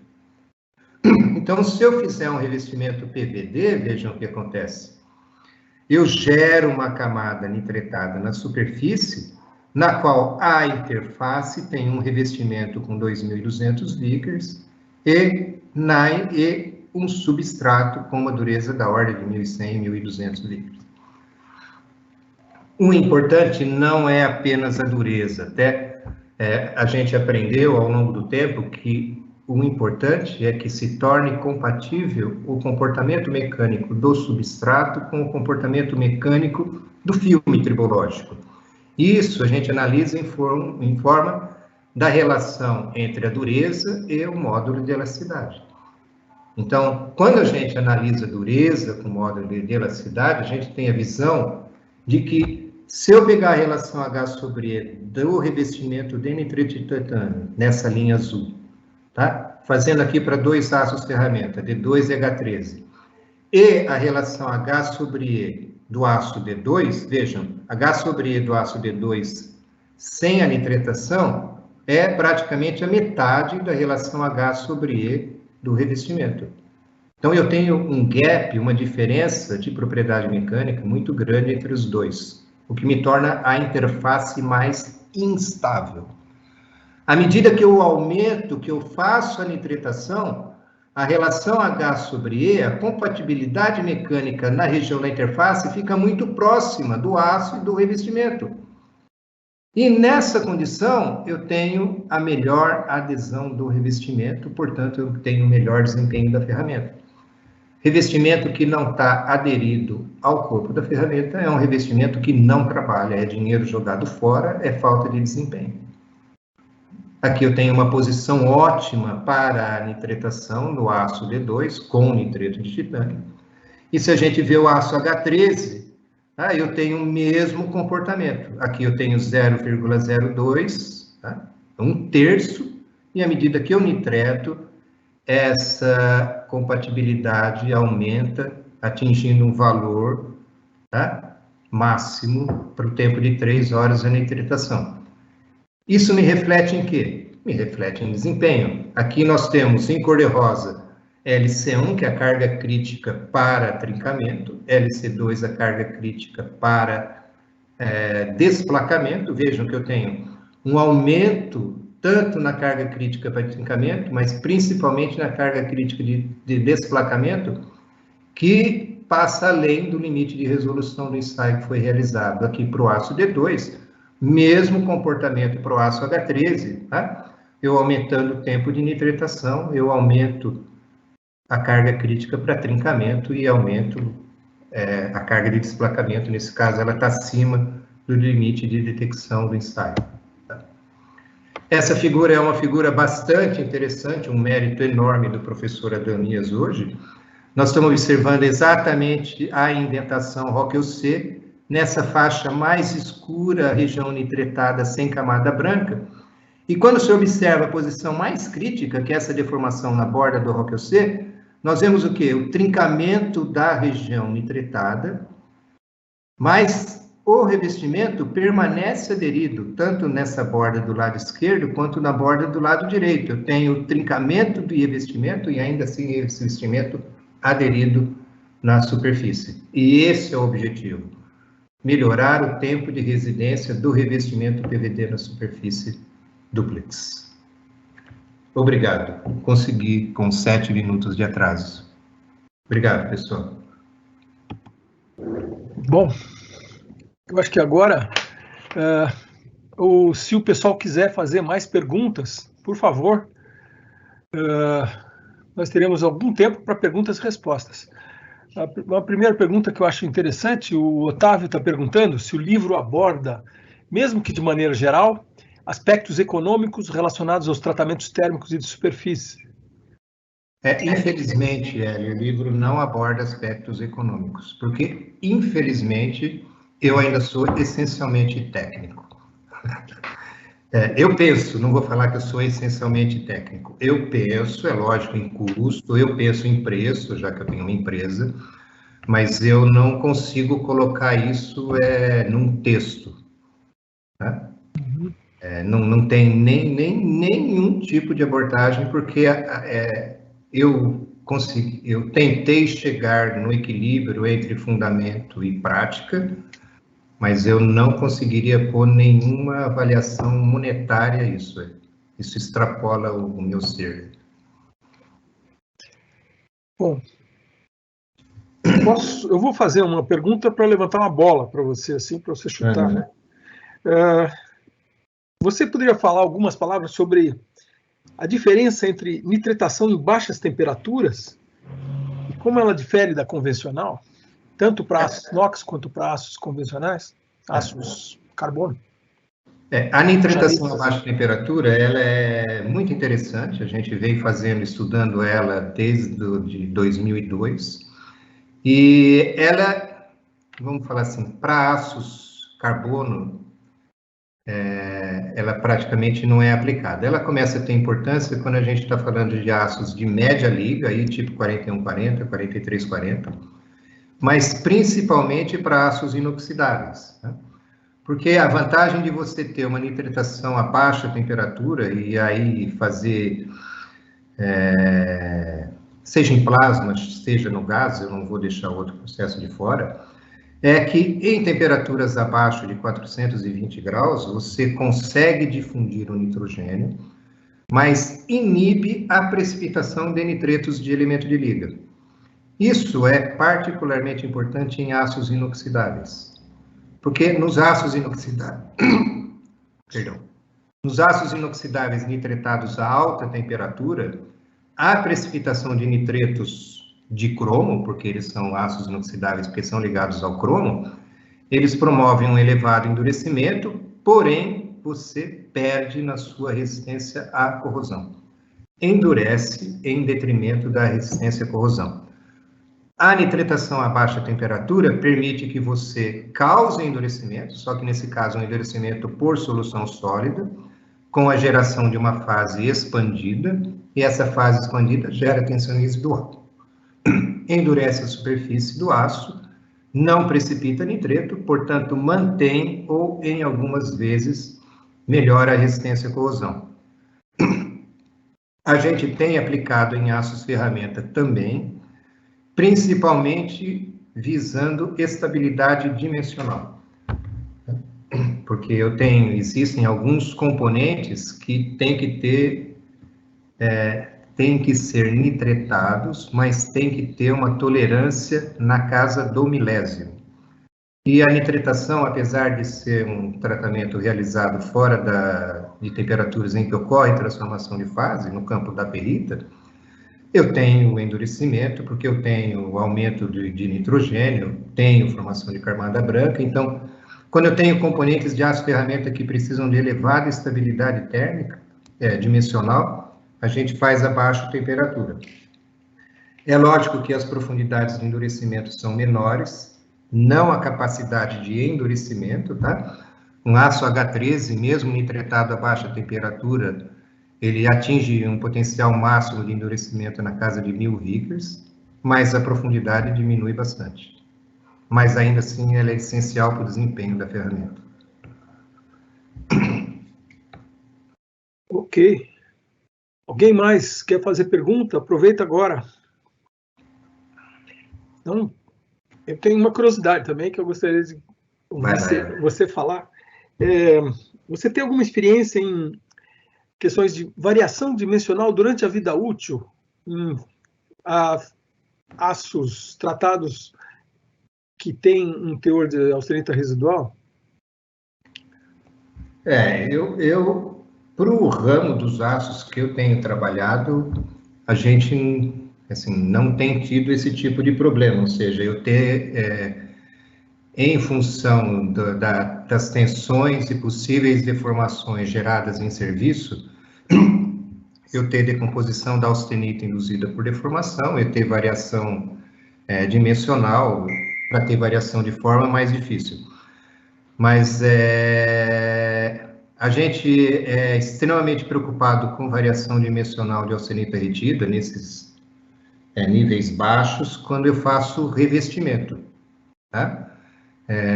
Porque o revestimento, por ser um tratamento de baixa temperatura, o que pode acontecer? Principalmente para aço de alta liga, do tipo D2, ou aços metalurgia do pó, que possam ter um residual de austenita retida. Essa austenita retida, ou ela pode se decompor durante o revestimento, e aí eu altero as condições, né? Se pensar em revestimento, eu estou pensando sempre na interface.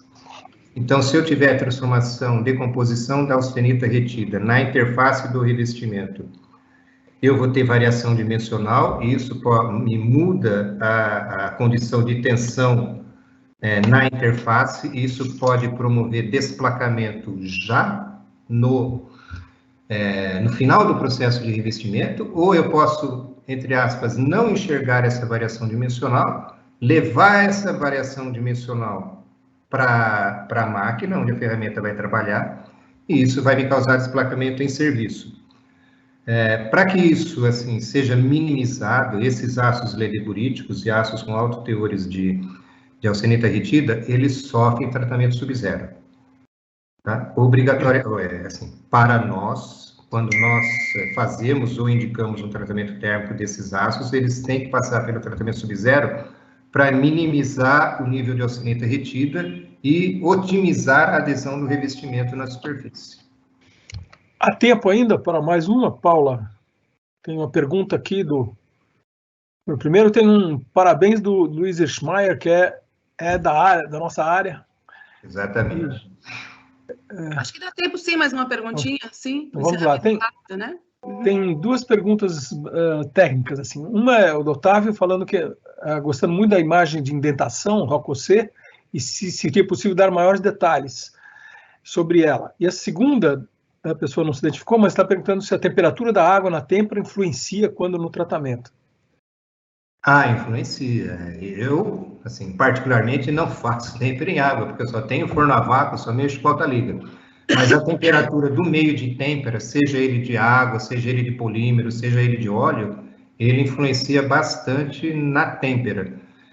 Não só na transformação de fase, mas uma coisa que é bastante importante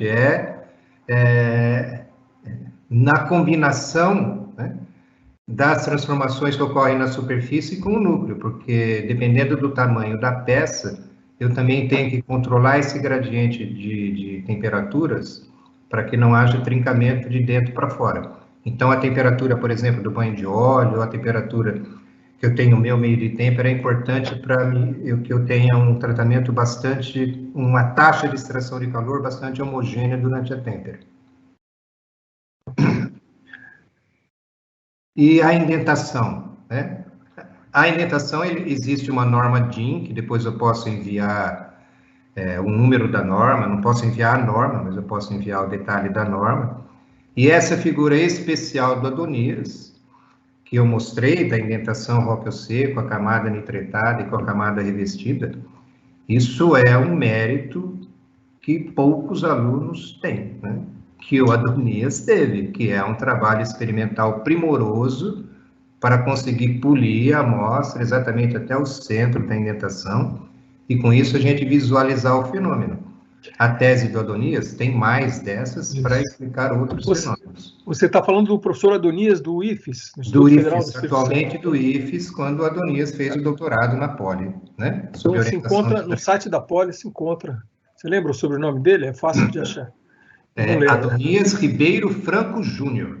Isso, no depositório de teses da USP é possível fazer o download da tese dele. Obrigado. Deixa eu ver. Mais perguntas. No livro existem visualizações de microestruturas em sinergia com as avaliações gráficas? O Edgar está perguntando. Sim. Tudo. Eu procurei sempre unir tudo. A microestrutura... As perguntas rolaram agora. Qual a finalidade de se carbonitretar um ácido similar ao 52-100? Eu não faria carbonitretação em 52-100, porque ele já tem 1% de carbono, não tem como eu difundir mais carbono num ácido com 1% de carbono. Eu não faria nem carbonitretação, que é uma coisa, nem nitrocarburação, que é outra coisa. Tá. O Luiz Schmeier está perguntando se a nitretação a baixa temperatura pode ser aplicada a molas para aumentar sua resistência à fadiga? Eu acho que sim, porque vai gerar um perfil de tensão residual de compressão que vai melhorar a resistência à fadiga. Precisa ver só como eu vou depender de um perfil de tensão residual, qual é a profundidade que eu preciso de difusão, e para limitar o que é baixa temperatura, porque baixa temperatura pode ser 400 ou pode ser 500. Tá? É verdade. Então, Tem uma pergunta assim sobre se você teria alguma recomendação de tratamento térmico para eliminar tensões residuais internas devido ao encruamento. Fazer recristalização. Né? Certo. Outra pergunta do André. Tem no livro recristalização, tá? Eu não abordei aqui. Mas faz parte. Faz parte. Uma pergunta do André. Os aços para construção civil passam por algum processo de tratamento superficial ou somente uma oxidação ao tempo? Se for aço para vergalhão, não passa por tratamento térmico. É que aço para construção civil é uma gama de aços bastante grande. Eu só lembro que o prédio da BM, é formado construído com aço patinável. De construção civil. Tecnologia contra chama, é um universo bastante amplo. Iago pergunta se aços com carbono equivalente têm alguma dificuldade em atingir camadas cementadas mais profundas ou durezas mais elevadas? Eu não entendi muito bem isso. Também não entendi o que é carbono equivalente. Tentar melhorar.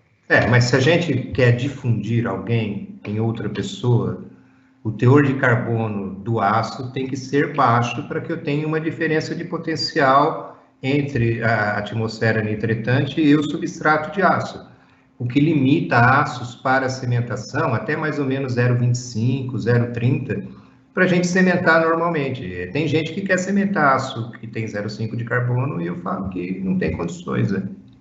Pessoal, já postaram aí a URL da tese do Adonias. Quem quiser baixar está no Perguntas e Respostas. Tem uma pergunta interessante. O Fabrício Ramos está perguntando se é possível conseguir um livro autografado. Você quer saber da aquisição do livro? Olha, eu autografei um livro para um amigo meu de graduação, onde ele mandou o livro para mim por Sedex, eu fiz a dedicatória, autografei, e a minha secretária pôs no Sedex e mandou de volta para ele. Certo. Na atual conjuntura, onde a gente não está se encontrando, o lançamento do livro seria na ABM Week, que não vai ser presencial, então nós estamos lançando via internet. Mas é possível. Ok. O Ricardo, da Furo Express, pergunta se a nitratação líquida provê os mesmos atributos da gasosa. Não. Porque existem muitas variáveis quando a gente fala de nitratação líquida, gasosa e subplasma, tá? Combinações de temperatura, combinações de tempo e o próprio meio, né? Porque o meio líquido, em geral, é no banho de sal, que os sais são agressivos, então eu tenho um problema de acabamento superficial e de corrosão depois. Na gasosa, eu tenho uma diferença cinética, que é a favor da líquida, mas desfavorável para a gasosa, e na gasosa eu tenho favorecido o acabamento superficial. Então, esse balanço de qual processo a gente vai escolher, ele vai ser feito de maneira muito criteriosa para o técnico que vai analisar o pedido, vamos chamar assim. Ok. A Júlia está perguntando se o tratamento sub-zero também é recomendado para prevenir a formação de austenita retida na têmpera superficial.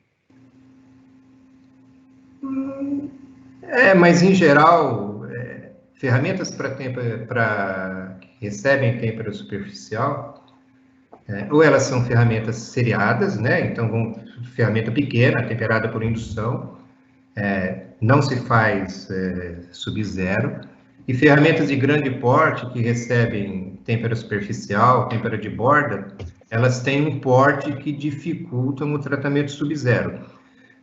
Mas eu não aconselharia sub-zero para têmpera superficial. Ok.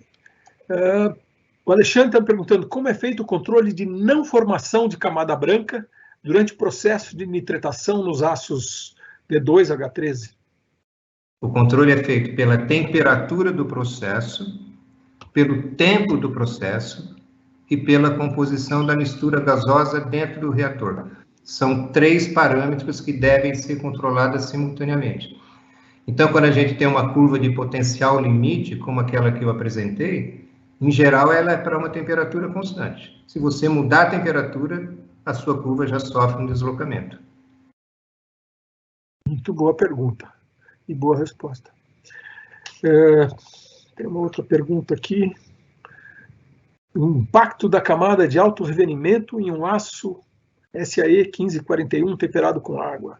Achando que é muito específico. Muito específico. Ok. Tem vários parabéns para você. Tamara de Oliveira está dando parabéns. Mas eu acho que de perguntas propriamente dita, acabou. Se alguém quiser fazer mais alguma. Aqui, apareceu mais uma. Cimentação muito profunda em engrenagens pode influenciar na quebra dos dentes? Pode influenciar, porque você tem que ter um problema que você sempre tem que estar fazendo tratamento superficial, seja de cimentação, seja de nitratação, quando você fala de quebra, preocupado com a raiz do dente, não com a região de contato. Não adianta você melhorar a resistência ao desgaste na região de contato se você piorar as condições de resistência à fratura da raiz do dente. Okay. Mais uma, do Mário Bueno. Qual a diferença entre camada branca e camada de austenita expandida? A camada branca é uma camada de nitreto. Então, é um nitreto de ferro ou um nitreto de ferro com elemento de liga. A austenita expandida é uma solução sólida, supersaturada, que a gente chama de supersaturação colossal, seja de nitrogênio, seja de carbono, seja de nitrogênio e carbono, da austenita. Então, é uma solução sólida. É metal expandido, não é cerâmica. É que ao microscópio você enxerga as duas brancas, né? Mas não tem nada a ver uma coisa com a outra.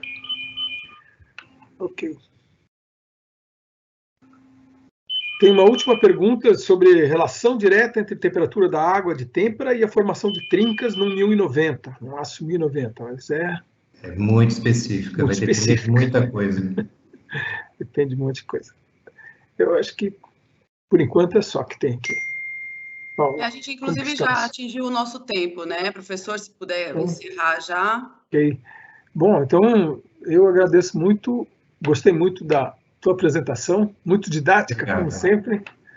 O Pinedo foi um professor do mestrado Lato Sensu da ABM, muito tempo também, e ensinou metalurgia para não metalurgistas, para muitos não metalurgistas, e gostei muito da aula. E vamos encerrar por aqui, então, passando as palavras, então, para a Paula, para os próximos convidados, né? Professor Pinedo, gostaria de fazer um encerramento, agradecer. Eu só agradeço todo mundo, não só aos ouvintes, todo o pessoal da ABM, da Blucher, o Hélio, né, pessoalmente, que está aqui. E a gente pode caminhar para o encerramento do lançamento do livro. Ok. Bem, muito obrigada aos professores, então.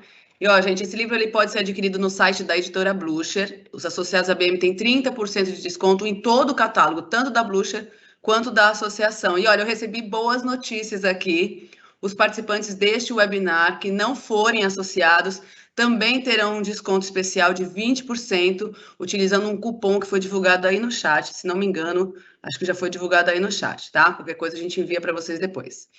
E logo após o término deste webinar, a gente vai sortear entre os participantes 4 exemplares em versão digital. A equipe ABM também vai entrar em contato com os vencedores. A gravação deste webinar vai estar disponível no nosso canal no YouTube, ABM TV, onde você também pode encontrar muitos outros conteúdos interessantes, inclusive de ABM Week, tá?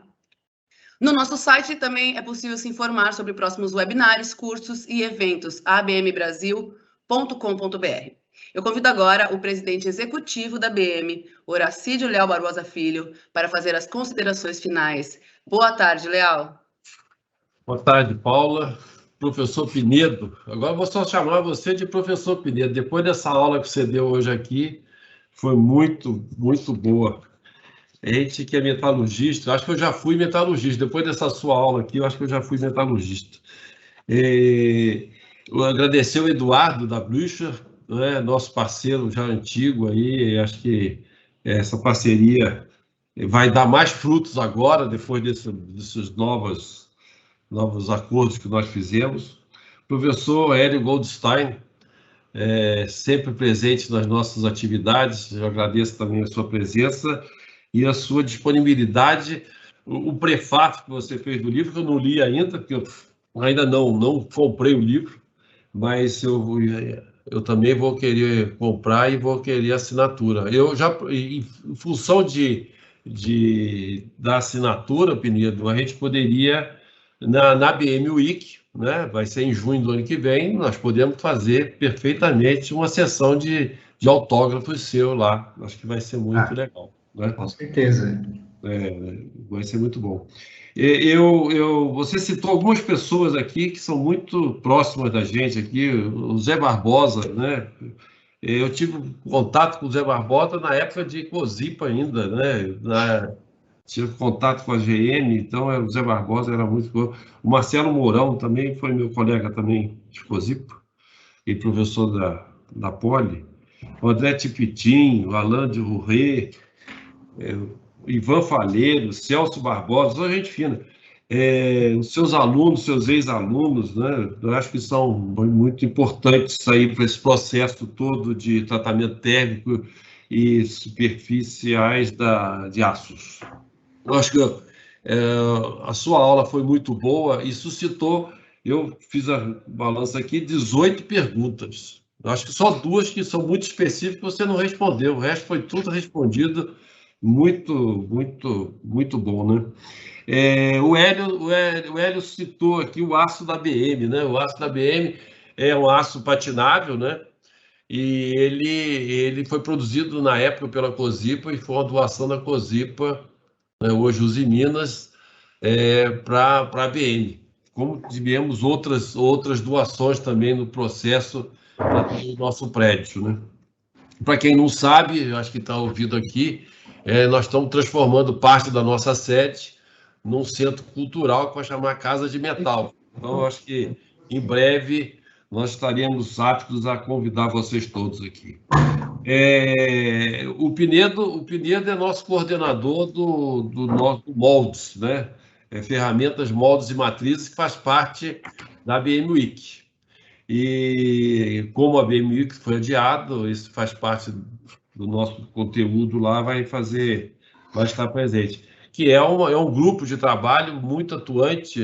O Luiz Richheimer fez pergunta aqui, também faz parte desse grupo. Eu acho que é muito importante para a gente. Só para o Pinedo, nós tivemos, pelo que eu pude notar aqui, nós tivemos 101 participantes. É um número bastante razoável, né? Eu acho que foi muito bom, muito bom, além das perguntas que nós tivemos. Eu agradeço mais uma vez a você, a sua disponibilidade, parabenizo em nome da diretoria da ABM, do conselho, a sua disponibilidade de fazer esse livro, que vai ser muito importante para todos nós, metalurgistas, aí, acho que vai ser muito bom. E a Blücher, por estar aí fazendo essa parceria conosco aqui, e vai ser as vendas, como a Paula citou aqui, as vendas vão ser feitas pelo site da Blücher, com os descontos para associados, e não só nos nossos livros, mas também pelos livros da Blücher, né? Eu agradeço aí a Paula, a Miriam, Wagner e a equipe toda, o Valdomiro, a participação desse webinar, e eu agradeço mais uma vez. Parabéns. Só queria dar um último recado aqui, eu dei uma informação errada, não associados à BM que participaram deste webinar, então terão 15% de desconto utilizando o cupom que foi disponibilizado aí no chat, ok? E eu acho que são 5 dias só para comprar, então quem quiser se interessar, corre. Muito obrigada, gente, e até a próxima. Tchau. Até a próxima, Paulo. Obrigado. Obrigado, Pinedo.